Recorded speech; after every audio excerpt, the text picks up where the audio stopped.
Welcome to the show. আসসালামু আলাইকুম, আমি কৌশিক। তাণ্ডবের রিভিউ নিয়ে আসলাম। সিনেমা দেখে আসছি 3-4 দিন হয়ে গেছে অলরেডি। আসলে ব্যস্ততার কারণে এটা সম্বন্ধে যে একটু কথা বলবো, মানে কিরকম হয়েছে, কেমন হয়েছে, বাংলাদেশি সিনেমা হিসেবে কতটুকু আগাইলো বাংলাদেশি সিনেমা, এগুলো নিয়ে আলোচনা করতে চাচ্ছিলাম, কিন্তু কিছু কিছু মানে আমার ব্যস্ততার কারণে আসলে এরকম সময় হয়নি। যাই হোক, লেটে হইলেও ইচ্ছা ছিল কথা বলবো, যেহেতু ফোরকাস্ট রিভিউ দিচ্ছিলাম বা ফোরকাস্ট নিয়ে আলোচনা করছিলাম। তো চাচ্ছিলাম যে সিনেমাটা দেখার পরে আসলে আমার কেমন লাগছে, যে এক্সপেকটেশন আমার ছিল সেটা আসলে পূরণ হয়েছে কিনা সেটা নিয়ে কথা বলতে চাচ্ছিলাম। তো স্পয়লার ছাড়া বলি বা স্পয়লার সহ বলি, প্রথমে স্পয়লার ছাড়া একটু আলোচনা করে দেখি, তারপরে স্পয়লার সহ তো আলোচনা, যেহেতু অনেকে দেখে ফেলছে অলরেডি, 1 সপ্তাহ বেশি সময় হয়ে গেছে। আর তার উপরে একটা খুবই বাজে একটা ঘটনা ঘটছে আমাদের সিনেমা ইন্ডাস্ট্রিতে, এটা আসলে মোটেও কাম্য না। মানে তাণ্ডবের মতো একটা এত বড় একটা ছবি পাইরিস হয়ে গেছে, দেখ সেটা নিয়ে অন্য অন্য সময় আলোচনা করা যাবে। তো আমরা সরাসরি প্লটটা নিয়ে একটু আলোচনা করি। প্লটটা নিয়ে যদি আলোচনা করি, যেটা আমি ফোরকাস্টের সময় বলছি যে ওই ফোরকাস্টটা দেখলে আসলে মানে এটার ছোট বাচ্চারাও বুঝবে একটা হাইজ্যাক কাহিনী, যেটা অনেক সময় ভাবতেছিল যে এটা কি স্পয়লার হয়ে যেতেছে কিনা। আসলে মানে ফোরকাস্টের বুঝাই দিছে যে আসলে একটা টিভি চ্যানেলের ওইখানে হাইজ্যাক হবে, হস্টেজ রাখবে, ওইখান থেকে হস্টেজদের মানে হস্টেজ রাখার ফলে সরকারের কাছ থেকে কিছু দাবি দেওয়া আদায় করে নিবে, জয় হবে, নায়কের জয় অবশ্যই হয়, সেরকমই হবে। তো এটা হচ্ছে নর্মাল প্লট, মানে আপাত দৃষ্টিতে এরকম। তো সিনেমা রিলিজের সেকেন্ড ডেতে, মানে ঈদের দ্বিতীয় দিন যেটা, সেদিন একটা ট্রেলার রিলিজ করছিল। সেই ট্রেলারটা ওইরকম মানে মানে ফোরকাস্টটা যেমন আই ক্যাচি ছিল, ট্রেলারটা ভালো লাগছে, বাট ফোরকাস্টটা একটু মানে বেশি ভাল লাগছিল।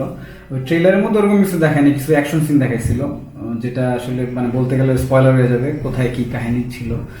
তো প্লট এই ছিল প্লট, আসলে মানে মূল প্লটটাই এটা যে একটা টিভি চ্যানেল হাইজ্যাক হচ্ছে, ওইখানে মন্ত্রী ছিল, তার একটা টক শো চলতেছিল, ওইখানে গিয়ে শাকিব খান বা যে নামে বলি স্বাধীন, তো সে এখানে গিয়ে আর কি তার দাবি দেওয়া পূরণের জন্য হোস্টেজ করে রাখে। এই হচ্ছে প্লট, সোজা কথার প্লট। ওকে, তো এবার প্লট সাইডে রেখে যদি বলি পারফরমেন্স কেমন ছিল, এটা হচ্ছে শাকিব খানের ছবি, মানে এর বেশি কিছু মানে বলার প্রয়োজন হবে না। শাকিব খানের ছবি, শাকিব খানময় ছবি, মানে পুরো সিনেমাতে শাকিব খান শাকিব খান শাকিব খান। আর শাকিব খানকে এইভাবে প্রেজেন্ট করছে, দেখতেও ভালো লাগতেছিল, বিরক্ত লাগতেছিল না, বোর লাগতেছিল না। শাকিব খান যা করতেছিল তাই ভালো লাগতেছিল, মনে হয় শাকিব খান যা করতেছে ঠিকই করতেছে। মানে সিনেমা মানে সিনেমা তো আসলে এরকমই হওয়া উচিত, যে আমরা মানে ওইভাবে ফিল করতে পারি যে হিরো যেটা করতেছে হিরো ঠিকই করতেছে, হিরো ভুল করতেছে, গুলি করতেছে, খুন করতেছে, হিরো ঠিকই করতেছে। এটা হচ্ছে ফিল করতে হবে আর কি, দর্শকদের ওরকম ভাবে দেখাতে হবে। তো আমরা ওরকম ফিল করছি। শাকিব খানের ছবি, শাকিব খান ওয়াজ সুপার। তারপরে যার কথা বলতে চাচ্ছিলাম, যেহেতু বললাম যে প্রথমে স্পয়লার ছাড়া বলি, তো যদিও অনেকে দেখে ফেলছে, তারপরে অনেক দর্শকই আছেন দেখেননি, তো তাদের জন্য আর কি নাম বলতেছি না। একটা ক্যামিও ছিল, অসাধারণ ক্যামিও ছিল, অসাধারণ মানে বলার ভাষা নেই। মানে হলে যে ধরনের রিয়াকশন আসছে অসাধারণ, মানে ওরকম স্টার কেউ না, কিন্তু পারফরমেন্সের জন্য আসলে সবাই ছাপিয়ে গেছে এরকম টাইপের। জয়া আহসান খুবই ভালো ছিল, খুবই সাবলীল ছিল। এফএস নাইম ছিলেন, উনি ছিলেন সোয়াইট অফিসার রোলে ছিলেন। তারপরে শহীদুজ্জামান সেলিম ছিলেন, তারপরে তারিক আনাম খান ছিলেন, তারপরে সালাউদ্দিন লাবলু ছিলেন। ওনারা বেশ ছোট ছোট রোলে ছিলেন, যেহেতু বললাম একটা শাকিব খানময় ছবি, ভালো ছিল। আচ্ছা, গুরুত্বপূর্ণ একজনের কথা ভুলে গেছি, সাবিলা নূর, যার মুভিতে ডেবিউ হইল। মানে অনেক কথা হয়েছে যে কেমন হবে নায়িকা, শাকিব খানের পাশে কেমন হবে, প্লাস একটা টিভি সিরিজ করা নায়িকা প্রথম ছবি করতে আসতেছে, কমার্শিয়াল ছবিতে তাও। তো আমার কাছে ওরকম আহামরি লাগে না, ভাল লাগছে। মানে আসলে মানে প্রথম ছবি তো জাজ করা ঠিক হবে না, তবে একটা গ্রামের মেয়ে হিসেবে যেরকম চরিত্র দেওয়া হয়েছে বেশ ভালোভাবে ফুটেছে। শাকিব খানের সাথে ভালো লাগতেছিল, কয়েকটা গান, যে 2টা গান গাইছে, মানে 2টা গানে যে অভিনয় করছে দুজন একসাথে, ভালো লাগছে। আর হচ্ছে আরো এরকম ছোট ছোট চরিত্র ছিল, সবাইকেই বেশ ভালো লাগছে। ওকে, এবার যদি মিউজিক ডিপার্টমেন্ট নিয়ে কথা বলি, যেটা ফোরকাস্টের সময় আমি বলছিলাম যে বাংলাদেশের মিউজিক ডিপার্টমেন্টের বেশ উন্নতি হচ্ছে। মানে ক্যারেক্টার ওয়াইজ যে বিজিএম দেওয়া যে কতটা ইম্পর্টেন্ট, সেটা তুফানের আগ থেকে মনে হয় না, আমার মনে পড়ে না ওরকম তুফানের আগ থেকে যে এটা নিয়ে এত কথা হয়েছে কিনা, কিন্তু তুফান থেকে যে শুরু হয়েছে যে বিজিএম নিয়ে কাজ করা, যে ওই বিজিএম নিয়ে সাউথে অনিরুদ্ধ আছেন, তারপরে থামান আছে, এরকম সাউথ ইন্ডাস্ট্রির যে অনেক অনেক বড় বড় মিউজিক ডিরেক্টর আছে যারা এখন বলিউডেও কাজ করতেছে। তো এদের বিজিএম এরা এরা কি করে, এক একটা ক্যারেক্টারের জন্য আলাদা আলাদা বিজিএম তৈরি করে। এদের পারিশ্রমিক যেমন বেশি, এদের কাজের মানও এরকম। আসলে প্রত্যেকটা ক্যারেক্টারের জন্য আলাদা আলাদা বিজিএম তৈরি করা যে কতটা ইম্পর্টেন্ট। যেমন বিক্রম ছবিতে অনিরুদ্ধ বিক্রমের জন্য একটা, রোলেক্সের জন্য একটা, তারপরে হচ্ছে সান্থানামের জন্য একটা, তারপরে পুলিশ অফিসার থাকে ফাহাদ ফাসিল, ওর চরিত্র নাম আমার মনে নেই, ওর জন্য একটা বিজিএম তৈরি করে। প্রত্যেকের জন্য আলাদা আলাদা বিজিএম থাকে। তো এই বিজিএম, প্রত্যেকটা বিজিএম আলাদা আলাদা ক্যারেক্টারকে মানে বোঝা বা ইন্ট্রোডিউস করে দর্শকের কাছে, ওইটা আলাদা একটা ব্যাপার। তো এই জিনিসটা খুবই ভালো হয়েছে। নিধি ভাই উনি যে বিজিএম দিছে আর কি মুভিতে, বেশ ভালো। তুফানেও বিজিএম দিছিলেন, তাণ্ডবে বিজিএম তো অন্য লেভেলে চলে গেছে, অন্য লেভেলে সেই বিজিএম এসে দর্শক হলে আসলে বিজিএমেও আসলে মানে হলে বসে যে এক্সপিরিয়েন্সটা দরকার, এটা আসলে বিজিএম এর ইম্পর্টেন্সটা অনেক বেশি। বিজিএম এর কারণেও ওই হলে এখন মানুষ আসতেছে, মানে যে ক্যাচ করবে সিনেমার সাথে যে মানে অ্যাটাচমেন্টটা, এটা আসলে শুধু গল্প নির্ভর হইলেই হয় না, এই বিজিএম এর কারণেও অনেক ইম্পর্টেন্ট। তো বেশ ভালো বিজিএম হয়েছে।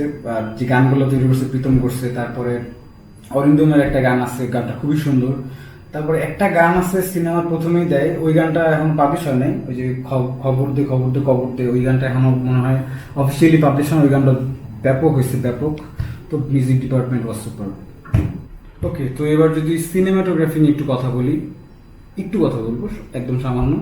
তাসিন রহমান, উনি বিদেশের কয়েকটা টিভি সিরিজেও দেখলাম যে, মানে আমি তো ওনাকে ওইভাবে পার্সোনালি চিনি না, তো ওনার ওই যে আইএমডিবিতে দেখলাম সিডনি স্লথার্স নামের একটা বিদেশি টিভি কমেডি সিরিজে উনি সিনেমাটোগ্রাফার ছিল 4টা এপিসোডে। আবার উনি বাংলাদেশ নুয়া সুমাইনের সাথে উনি কাজ করছেন, যে পেট কাটার সাথে সিনেমাটোগ্রাফার ছিলেন। তো ওনার সিনেমাটোগ্রাফি বেশ ভালো। আর সিনেমাটোগ্রাফির পাশাপাশি কালার গ্রেডিং ছিল মানে সিনেমার অনেক ভালো। যে 2014 সালের শাকিব খানের যে ছবি ছিল, 14-15 সালে যে সিনেমাগুলো করতো, ওগুলো যে পিঙ্কিশ একটু কালার থাকতো, শাকিব খান লিপস্টিক পরে থাকতো, তারপর একটু ভুঁড়ি দেখা যেত, একটু কোমর দুলাইতো, এই গেঞ্জি খুলা ভিতরে যে স্যান্ডো গেঞ্জি পরা থাকতো, ওই শাকিব খান আর এই শাকিব খান দেখেন এখনো এই যে তাণ্ডবের মধ্যে শাকিব খান গেঞ্জি শার্ট খোলা থাকে, স্যান্ডো গেঞ্জি পরা। 2014 সালেও সেম ছিল, কিন্তু পার্থক্যটা দেখেন, মানে আসলে দর্শক কিভাবে নিচ্ছে। তখন মানে মানুষ বলতো খ্যাত রিক্সাওয়ালা এইটা বাজে বাজে, তখনও কিন্তু শাকিব খানই একমাত্র বাংলাদেশের সুপারস্টার, এখনো সেম। মানে তার কতটা পরিবর্তন হয়েছে স্ক্রিপ্ট চয়েসে, তারপরে যে আসে মানে তার যে একটা সিনেমায় তো আসলে গল্প নির্ভর করে হয় না, মানে পুরোপুরি গল্প নির্ভর করলেই হয় না, কারণ গল্পের পাশাপাশি যে অন্যান্য যে কাস্ট ক্রু থাকে, মানে যারা মিউজিক দিবে, সিনেমাটোগ্রাফার, ডিরেক্টর, তাকে কে কিভাবে ইউজ করতেছে, প্রোডাকশন বাজেট কিরকম, এইগুলো যে কতটা ইম্পর্টেন্ট। এই যে প্রিয়তমার পর থেকে শাকিব খানের এই পাল্টানোর কারণটাই হচ্ছে এটা, যে ভালো ডিরেক্টর পাচ্ছে, ভালো ডিরেক্টর চুজ করতেছে, ইনফ্যাক্ট ভালো প্রোডাকশন হাউসের সাথে কাজ করতেছে, বাজেট কিরকম সেটা দেখে নিতেছে, তারপরে সিনেমাটোগ্রাফার কে, মিউজিক দিবে কে, এগুলোর সাথে শাকিব খানের যে সম্পৃক্ততা, এগুলো আগে এত ছিল না, যেটা বর্তমানে শাকিব খান করতেছেন, খুবই ভালো। আর এই তো সিনেমাটোগ্রাফি নিয়ে আর কি বলবো, বেশ ভালো সিনেমাটোগ্রাফি হয়েছে, কালার গ্রেডিং ভালো ছিল, এডিটিং প্যানেলে কয়েকজন ছিল, আমার এক্স্যাক্টলি নাম মনে নেই, এডিটিং ওনারাও ভালো এডিটিং করছে, তো বেশ ভালো ছিল। ওকে, তো একটা টপিক যেটা খুবই ইম্পর্টেন্ট, সেটা হচ্ছে ডিরেকশন। মানে ডিরেক্টরের হাতেই তো থাকে মানে একজনের চরিত্র। তো শাকিব খানকে রায়হান রাফি কেমন ব্যবহার করলো, যে আমি ফোরকাস্টের সময় বলছিলাম যে তুফানের রায়হান রাফি শাকিব খান অলরেডি কাজ করে ফেলছে, শাকিব খান রায়হান রাফি দুজনের ভালো বোঝাপড়া আছে, শাকিব খানকে রায়হান রাফি বেশ ভালোভাবে ইউজ করতে পারে। রায়হান রাফির প্রথম যে ছবি পোড়ামন 2, তারপরে যে দহন করছে, তারপরে আর কি মুভি করলো, সুরঙ্গ করছিল, তারপরে যাই হোক এই যে কয়েকটা ছবি করছে রায়হান রাফি, পরাণ করছে। তো একটা মুভিও কিন্তু মাস মুভি না, সবগুলো মুভি হচ্ছে সোশ্যাল ড্রামা টাইপের, বা ওই যে কি বলে থ্রিলার টাইপের মুভি করছে। সুরঙ্গটা হচ্ছে যে হাইস্ট থ্রিলার টাইপের মুভি করা, কিন্তু একটা মুভিও কিন্তু মাস মুভি না, যেটা তুফান থেকে শাকিব খান যেমন নতুন করে আর কি ওই যে মাস মুভিতে ঢুকলো, রায়হান রাফির প্রথম মাস মুভি এটা। তো তাদের যে প্রচেষ্টা ছিল বেশ ভালোভাবে ওয়ার্ক করছিল। তখন দেশের পরিস্থিতির কারণে মুভিটা অনেক বেশি আয় করতে পারেনি ঠিকই, বাট যেরকম শুরু করছিল মানে আমরা ভাবতেছিলাম হয়তো একটা রেকর্ড হবে ভালো ভালো ধরনের, যাক সেটা ভিন্ন ব্যাপার। কিন্তু রায়হান রাফির ডিরেকশন মানে তার যে উন্নতি হচ্ছে বেশ বেশ দৃশ্যমান।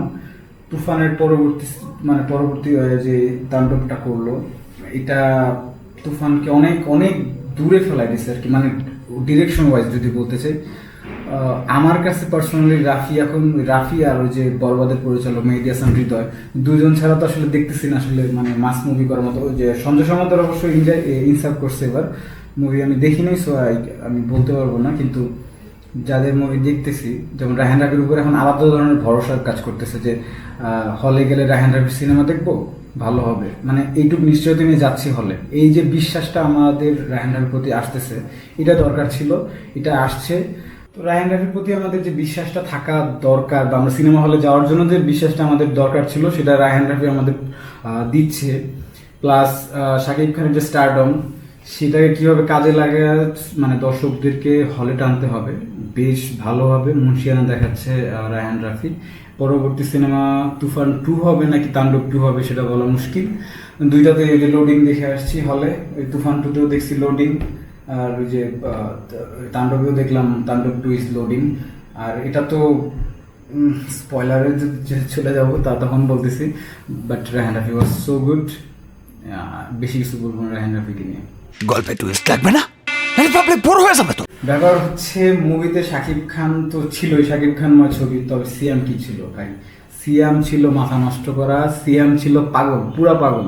মানে ওই যে কথার সংলাপের মধ্যে যে বিপ বিপ গালি মানে না বললাম, তো ওইগুলাতে মানে সিনেমা হলের যে রিয়াকশন মানে অস্থির ছিল। আমি তো আমার পাশে কানে তালে মানে হাত দেওয়ার মতো অবস্থায়, মানে সিয়াম যখন এন্ট্রি হয় যে বলতেছে যে don't disturb a man while he is having fun kind of things, so he was having fun in his car.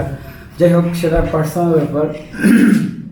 তো তার যে চরিত্রটা ছিল আরমান মানসুর চরিত্রটা ভাই পুরা ফ্রিকিং মানে ক্রেজি একটা ক্যারেক্টার ছিল, এবং রায়হান রাফি খুব ভালোভাবে ক্যারেক্টার লিখছে। আর বলতে বাধ্য হইতেছে মানে মাঝে মাঝে মনে হতেছিল শাকিব খানকে কি সিয়াম ওভারশ্যাডো করে যেতেছে কিনা, মানে এত ভালো অভিনয় করছে সিয়াম আহমেদ এই মুভিতে। আর হচ্ছে সবার প্রিয় ক্যারেক্টার সুরঙ্গ মাসুদ, তার যে পুষ্পার মতো যে হাত উঠে যে ইন্ট্রো, ওইটা জোস ছিল। মানে বিজিএম এর কারণে তো আরেকটু একটু উপরে চলে গেছে।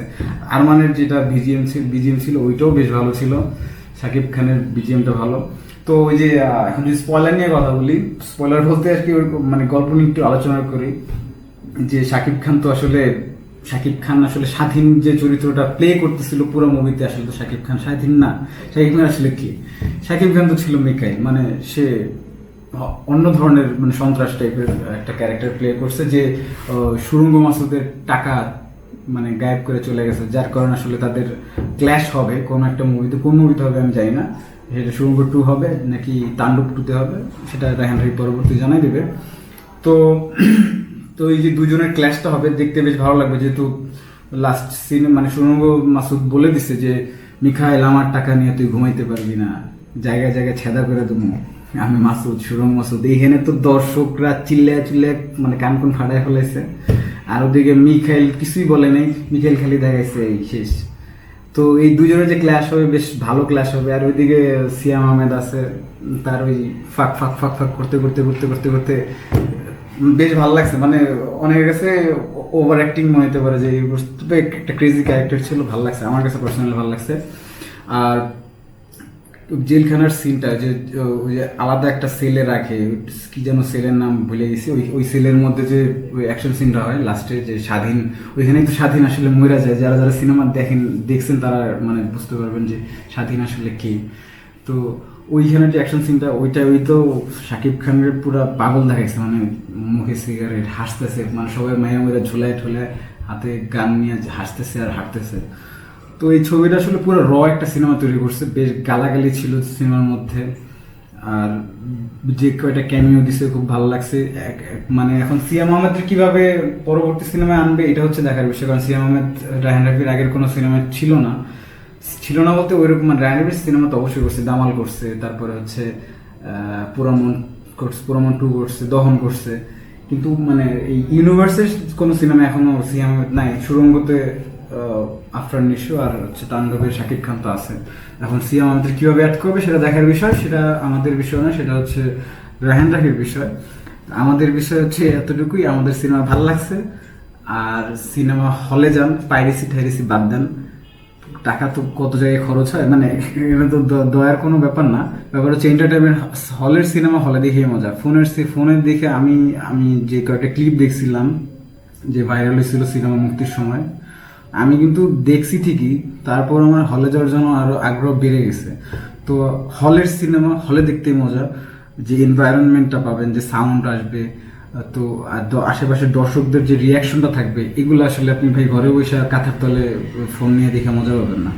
তো রিকোয়েস্ট থাকবে, বাংলা সিনেমার আগানোর জন্য যেটা করা দরকার, আমাদের হলে যাওয়া দরকার। আমি যে খুব বেশি হলে যাই তা না, কিন্তু আমি অন্তত পাইরেসি সাপোর্ট করি না, এইটুকু বলতে পারি। তো পাইরেসি সাপোর্ট করেন না, হলে যান, মুভি দেখেন। মুভি ভালো খারাপ সেটা তো যার পার্সোনাল। আমি তো মুভি বিশারদ না, আমি বললাম আমার কাছে পার্সোনালি বেশ ভালো লাগছে। আমার নিজের ফ্রেন্ড সার্কেলের মধ্যে আমার ফ্যামিলির মেম্বাররা অনেকে বলছে যে মুভি ভালো, তাদের কাছে বেশ ভালো লাগেনি, কিন্তু আমার কাছে মনে হচ্ছে একদম ভোট দিই, মানে যে আমি যে খরচ করে গেছি ওইখানে সিনেমা দেখতে, আমার কাছে একদম পয়সা ওষুধ সিনেমা লাগছে।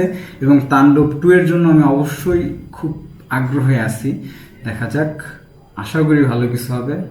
ওকে, বোর হয়েন না, সিনেমা হলে যান। Thank you. কাট।